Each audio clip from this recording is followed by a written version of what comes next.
Muito bem, gente. Então vamos. Ah, beleza, Renata. Fique à vontade, tá? Valeu.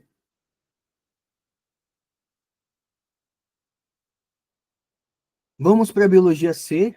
Tá gravando, beleza? Anelídeos. Se der tempo, a gente entra em moluscos, tá bom? Então, aqui. Quando a gente fala de anelídeos, a gente está falando de um filo, que é o filo Anélida, né? Quem faz parte desse filo? A gente está falando das minhocas, a gente está falando de sanguessuga e também dos poliquetos. Poliqueto não é tão conhecido assim, né? Então, talvez a partir dessa aula você vai entender o que é um anelídeo poliqueto. Não se assuste se alguma questão chamar os anelídeos de vermes anelídeos, tá? Não é errado chamar de vermes anelídeos, até porque em classificações mais antigas, os anelídeos já foram classificados como vermes, né?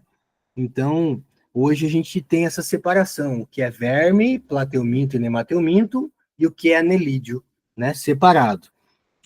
Os anelídeos, gente, eles trazem uma grande novidade aqui. Qual é a grande novidade? A metameria. Metameria, tá vendo essa segmentação no corpo do animal? Cada segmento desse daqui é um metâmero, tá? O metâmero, gente, traduzindo, mero significa parte, meta significa, né, é, que ele tem essa separação, né? Partes separadas, segmentos, né? Então, seriam partes separadas ou segmentos. É o primeiro animal que vai apresentar segmentação corporal. Então, nós já estudamos poríferos, quinidários, plateumintos e nemateumintos. Nenhum desses animais tem segmentação corporal. Primeira vez na escala evolutiva surge a metameria. São animais triblásticos, protostômios. Triblástico significa que tem 3 folhetos embrionários, ectoderme, mesoderme e endoderme. São protostômios, significa que lá na fase embrionária o blastóporo dá origem à boca do animal. Estômio significa boca, né? Proto significa primeiro, então primeiro a boca. E é um animal celomado. A palavra cele significa cavidade. O celoma nada mais é do que uma cavidade importante para abrigar órgãos, para proteger os órgãos. É o primeiro animal celomado, gente. Porífero, quinidário e plateuminto são animais acelomados. Nemateuminto é pseudocelomado. E anelídeo é o primeiro animal celomado, né, junto com os moluscos. Anelídeos, moluscos, artrópodos, equinodermos e cordados. São animais que têm celoma. Todo animal que tem uma cabeça, ou início de uma cabeça, como é o caso da minhoca, né, já tem uma cabeça definida, já apresenta uma simetria bilateral. Tá? É uma simetria bilateral, quando tem lado direito, lado esquerdo, parte dorsal, parte ventral, ou tem já uma cabeça bem definida, a gente diz que esse animal tem simetria, então, bilateral. Deixa eu te mostrar aqui o nemateuminto, só para você entender o que é o pseudoceloma, para depois a gente falar do celoma, né? Isso aqui é uma lombriga, tá, gente? Isso aqui é uma lombriga, não é uma minhoca, não, tá? Tô falando de um nemateuminto. O nemateuminto, ele tem a epiderme ali, a cutícula, né? Ele tem aqui a cavidade digestiva e ele tem aqui o pseudoceloma, cheio de líquido, né? Uma cavidade cheia de líquido, a gente chama isso aqui de pseudoceloma. Agora, anelídeos, moluscos, artrópodes, equinodermos e cordados já vão ter um celoma verdadeiro. Qual é a diferença do celoma verdadeiro? A mesoderme, que está aqui em vermelho, ó, ela reveste externamente e internamente o celoma. O celoma fica revestido completamente dentro da mesoderme. Então, aqui a gente tem um animal que tem celoma verdadeiro. Pseudo é quando ele é revestido só por um lado. Ele não é revestido dos dois lados, né? Então a gente chama de pseudoceloma. E aí a gente tem como classificar os animais. Aí, mesoderme, formada próxima do blastóporo. Quando a mesoderme é formada próxima do blastóporo, a gente diz que esse animal é esquizocélico. É o caso de anelídeo, molusco e artrópodo. Molusco, anelídeo e artrópodo, isso. Molusco, anelídeo e artrópodo são animais que têm um celoma esquizocélico. Os equinodermos e os cordados são animais que têm um celoma enterocélico, né? Então, veja, cavidade interna revestida pela mesoderme. Em todos os protostômios, o celoma, que são celomados, né? O celoma é esquizocélico. Anelídeos, moluscos e artrópodos são animais que têm celoma verdadeiro e esse celoma é originado a partir da mesoderme, que é formada próxima do blastópio. Tá? Então, temos aqui os três animais anelídeos, né? A minhoca é classificada como oligoquetos. A palavra queto significa cerda, óligo significa pouco. Então, oligoquetos são anelídeos que têm poucas cerdas. Cerdas são pelos, tá, gente? Se você olhar a minhoca, você não vê os pelos. Tem que olhar de muito pertinho para você ver uns pelinhos. Isso são cerdas, tá? E apresenta o clitelo. Clitelo é esse anel aqui mais gordinho, ó. É a fusão de 10 a 15 metâmeros. Essa região do clitelo ela é importante para a reprodução. Oligoqueto tem clitelo. Aí você tem os poliquetos. Parece uma minhoca peluda, ó. Isso aqui, gente, é poliqueto. Poli quer dizer muitas, quetos quer dizer cerdas. Muitas cerdas quitinosas. Em parapódios. Parapódios lembram patas. Esses pelos nos poliquetos, eles são tão numerosos, mas tão numerosos que parece que são pernas, que parece que são patas. E as brânquias do animal ficam nessa região. Então ele chama isso aqui parapódios, como se fossem patas, né? Com brânquias, já que é um animal marinho, né, gente? O poliqueto é um animal marinho. Então ele vai respirar por brânquia.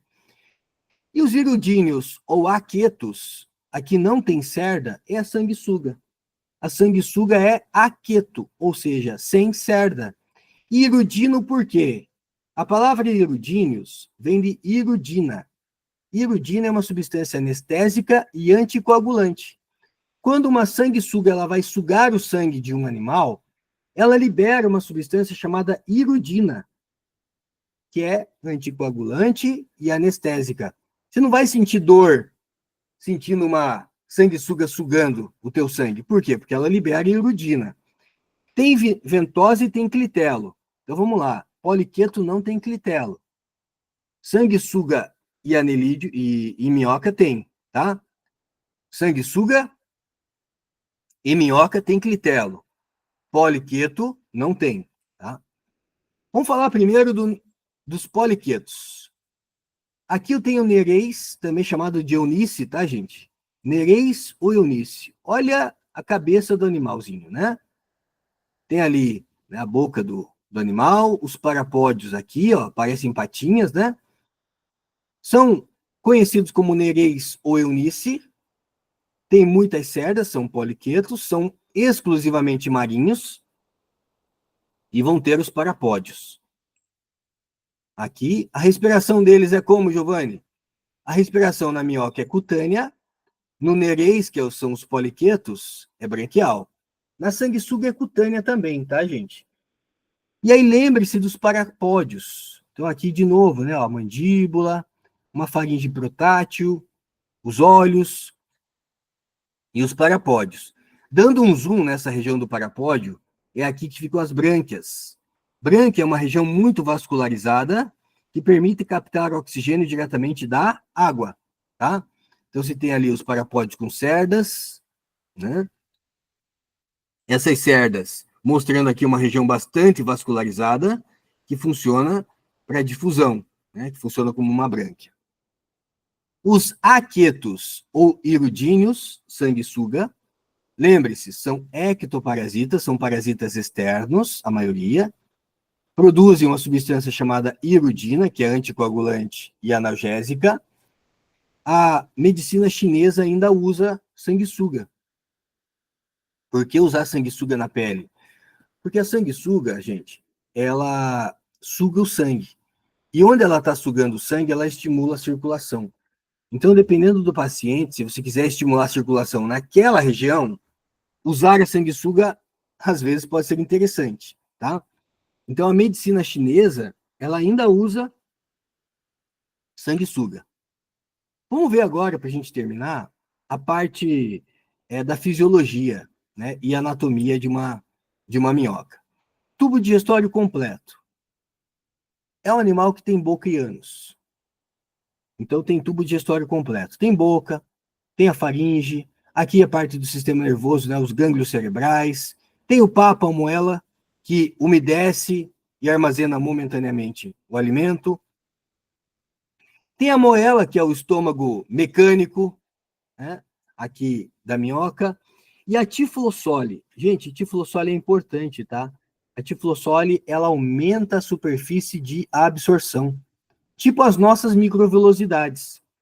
Só que na minhoca, assim, né, tendo a mesma função, mas na minhoca você chama de tiflossole e a função aumentar a superfície de contato, aumentar a superfície de absorção. Como que é o sistema nervoso? Sistema nervoso ganglionar ventral, ele fica na parte da barriga da minhoca, por isso que é ventral, né? Ganglionar. O que é um gânglio, Giovanni? Gânglio é um aglomerado de neurônio, tá? O cordão nervoso ventral. A minhoca pode ter até 15 pares de corações. Caraca, 15 pares de corações? Eu já sofro com um, imagine 30, né?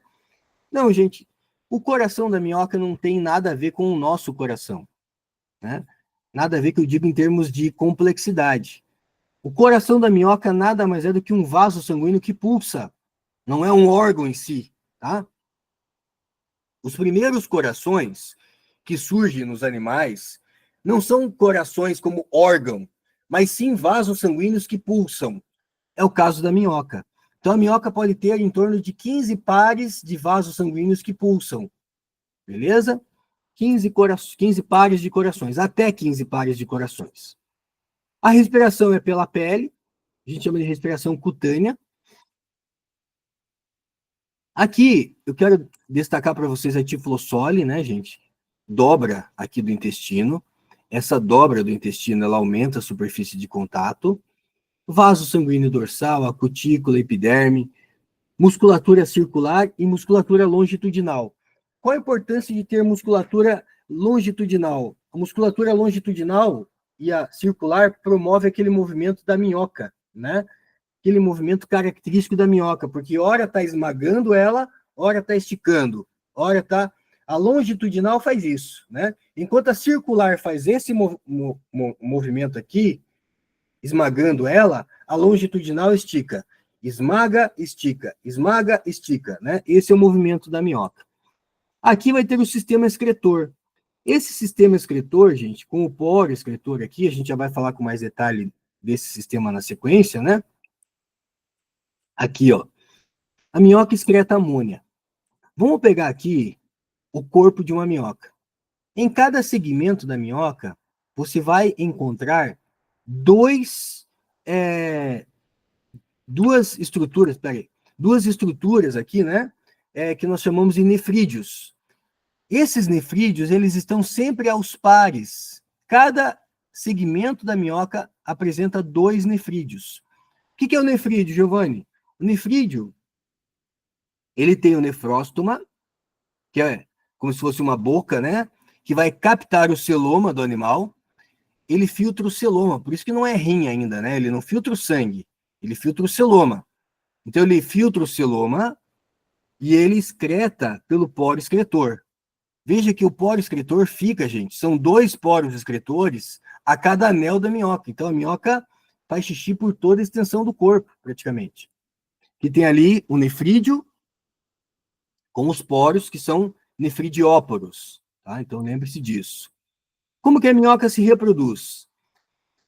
As minhocas, que são os oligoquetos, e a sanguessuga, que são os erudíneos, são animais hermafroditas. Só que são animais que fazem fecundação cruzada. Não tem fase larval, então o desenvolvimento é direto. Os poliquetos já têm sexo separado. Tem poliqueto macho, tem poliqueto fêmea. O desenvolvimento é indireto e tem uma larva chamada de larva trocófora. Vamos ver aqui a imagem da larva, né? A larva trocófora, com a imagem em destaque aqui para vocês, ó. Passo a passo, reprodução da minhoca para a gente finalizar. Você tem ali o clitelo, o receptáculo seminal, a minhoca encosta na outra minhoca, fazendo troca de espermatozoides, e aí, em cima da região do clitelo, ele forma um casulo. Esse casulo, ele vai ter ali a saída dos óvulos e a chegada dos espermatozoides, garantindo uma fecundação cruzada. E aí tem a liberação dos ovos para o ambiente, ovos com o casulo, tá? Então essa é a a reprodução dos anelídeos. Beleza, gente? Bom, como eu não fiz o intervalo da aula anterior, né, e foi pesado, eu vou parar por aqui. Eu não vou começar o molusco porque não vai dar tempo de terminar. Então aí, faltando 12 minutinhos para as 4, dá tempo de vocês tomarem uma água, ir ao banheiro para a aula das 4 horas, para quem tem o professor já na sequência, né? Então deixamos os moluscos para a semana que vem, tá bom, gente? Daqui a pouco eu mando o material lá para vocês, tá? Boa Páscoa e até mais. Qualquer dúvida, estou à disposição. Tchau.